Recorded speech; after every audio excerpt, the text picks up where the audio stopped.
Hello, and welcome to Leadership in Real Life. This is Raw Stories of Leading and Learning. I am Erica Taylor Beck from Authentic Foundations, and today I'll be talking about the fear of not being liked and how it Mhm. impacts decision making as a leader. And I am talking with my friend James Robert Elliott. Hey, James, welcome. thank you, thank you. You want to tell us a Good to little be bit here. about yourself and who you help?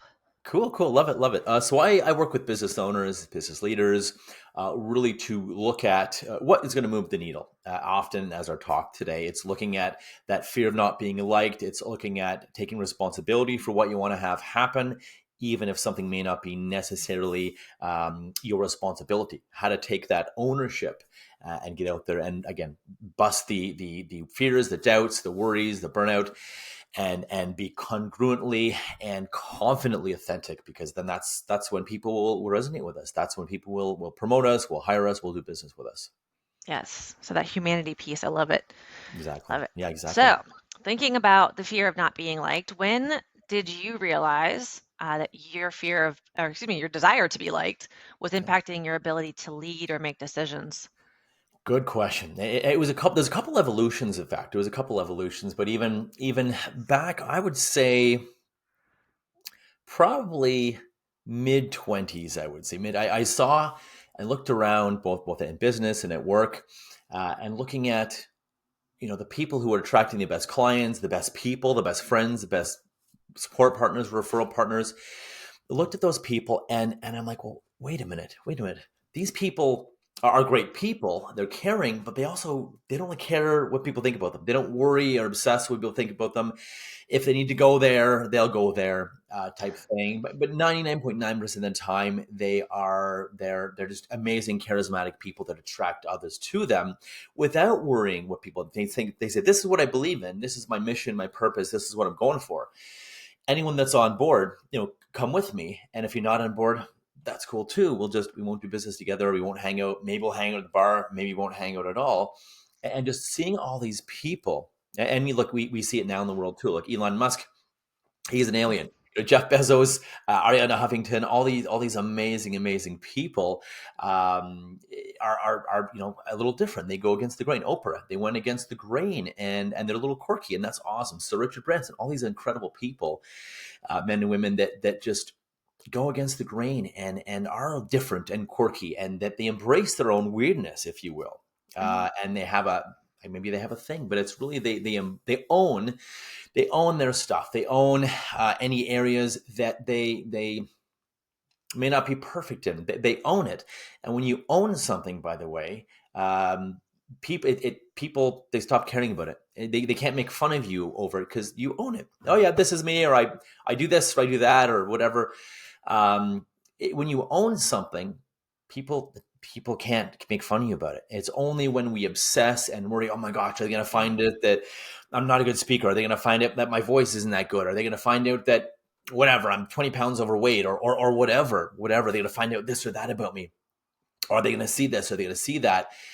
When you own it, it loses all power. That thing, that imperfection, that thing you worry about, that thing that people might make fun of you about or might put you down for, it loses all power, which is really cool. So looking around at people, to answer your question, and realizing, holy moly, it's not trying to be liked by everyone. I was this vanilla, watered down, vanilla, yes man, people pleaser, from many years of being bullied and picked on.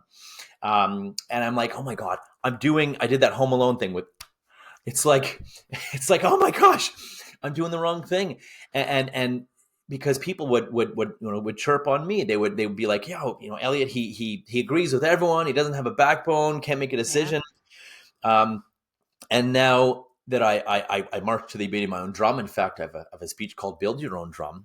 And I go out there, and there's people that love what I say and love what I stand for, what I represent, and people that hate it. And that I realize you want that polarization. You want that Yeah. not that you want a million haters per se, but again, you want that polarization versus, yeah, Erica's okay. Yeah, James is all right. But they'll never refer to us. They'll never buy from us, never hire us, promote us, you name it. Versus either they don't like you and they go away, which is perfect. They don't waste your time. Or, Erica, she is incredible. Or that James guy, oh my gosh, he is this and this and that. We want him on the team. We need him on the team. He stands for this. That's totally what we represent. So just looking around and realizing, oh my gosh, I'm doing it the wrong way. The people that the people that people revere do embrace their own weirdness and own their own quirks, own their Yeah. own stuff. And hopefully I answered your question. Yeah, yeah. And I think it's something that you and I talked about, I think a week ago about alignment. When you are your authentic self, you align with the people who are meant to be with you, and the people who It's aren't, true. they tend to fall Exactly. off, and that's perfect. Exactly. That's what you Yep. want. Yep. But you mentioned something that I think is relevant to everybody is that, as humans, we are meant to find a tribe, a pod, a group. Like we want to be secure and safe in that. And so Mm, people naturally yeah. want to be liked. And so, how do you feel like that has held you back in your career? And Oh, what would you advise people? I everything. know you mentioned to own it, but how do you learn to own it when it's something that you feel like makes you stand out in a negative way? That's a really good point. And it can be scary as hell to be For open, to be sure. vulnerable, I guess, which is answering your question, Erica.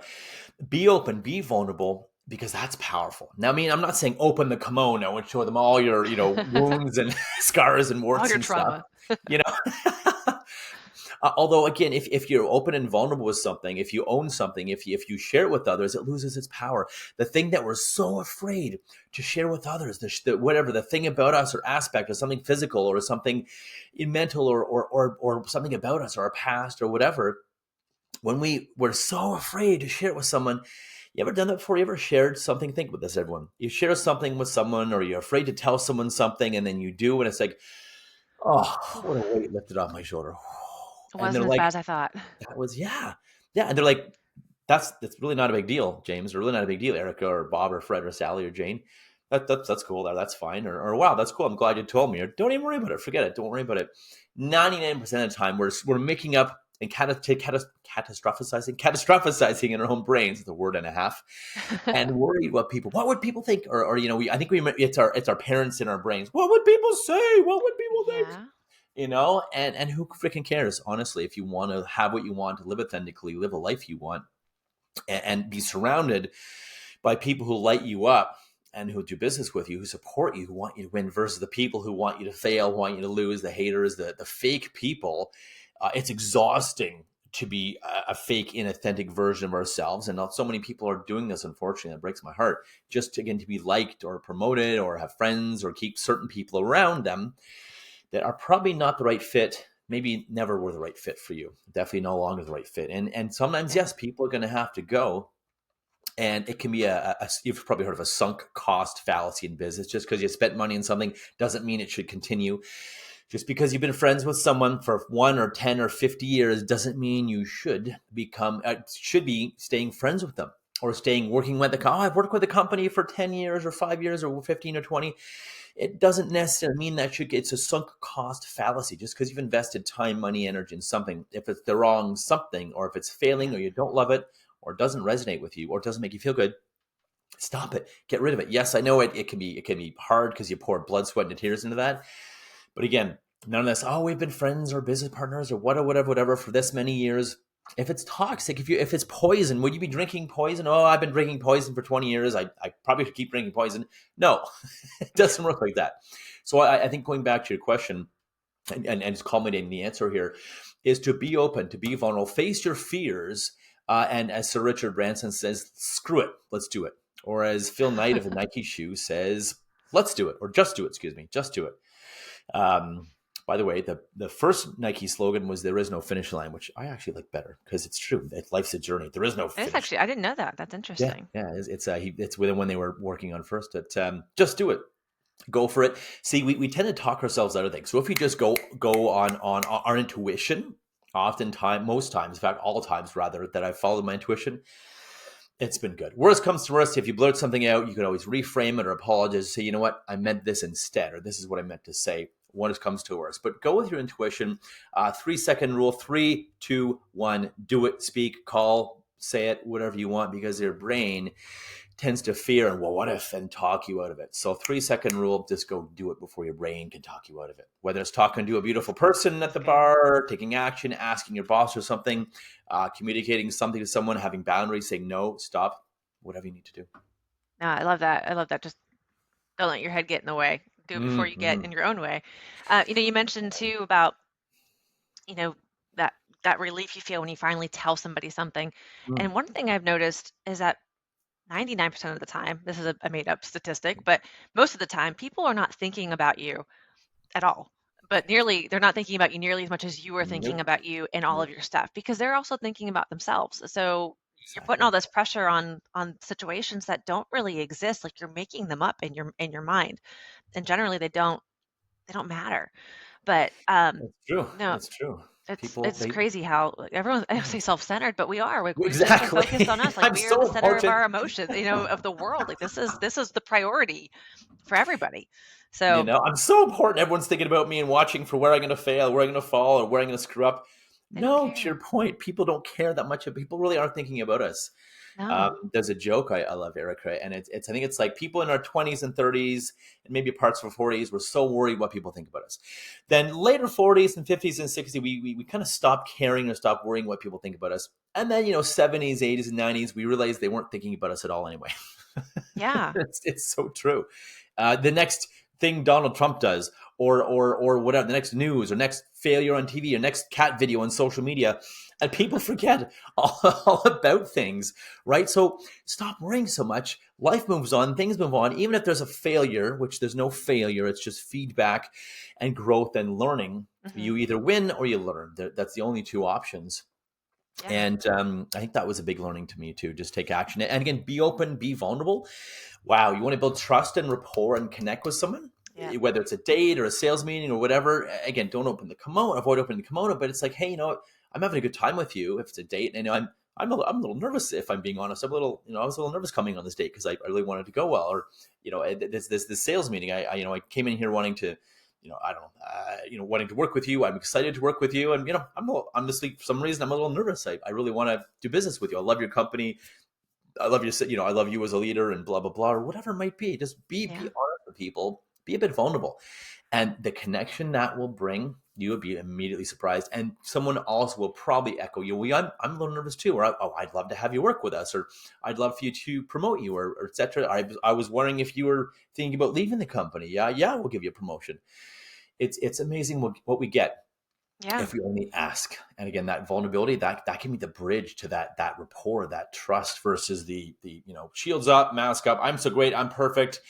And people see it's BS. Hmm. People, I don't know about you, Erica, but I think people's BS detectors these days is higher than ever. Oh Trust is at yeah. an all-time low. So if you even smell, if they get a whiff of inauthenticity, excuse me, or a Yep. whiff of Done. fakeness, or they're gone. Rapport Yep. down the drain, out the window. So um, yeah, food for Yeah. thought. You're speaking my language. That's I love that. Right on, So right on. last question, because I know we're gonna Yeah, wrap up here. But for sure. what advice do you have for somebody how do you deal with the weight of being quote unquote the bad Mm. guy when it comes to making Good question. decisions as leading a team? Fair. It's a great thing. And I think I would reframe, I have them reframe, okay, I got to be the bad guy. Well, no, I got to be the coach. I need to be the leader, be the coach. Otherwise, I mean, if you're not leading as a leader, if you're not coaching as a leader, then people are not, it's doing a disservice to them, and have that mindset. I'm actually doing them a disservice if I don't help them, lead them, support them, reframe them, give them accountability, consequence and rewards, etc., versus punishment. Accountability, rewards, and consequences.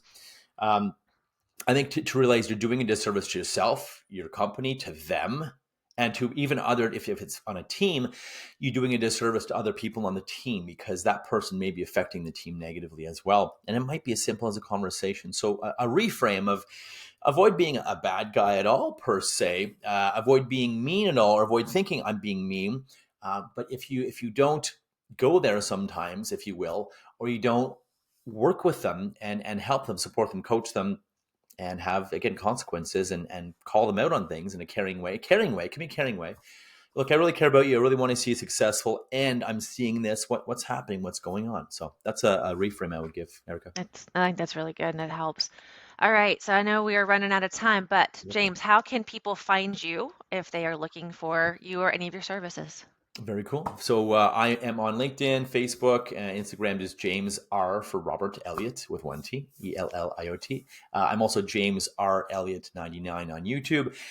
You can also check out one of my websites too. Unleashyourpower.com is probably one of the better ones.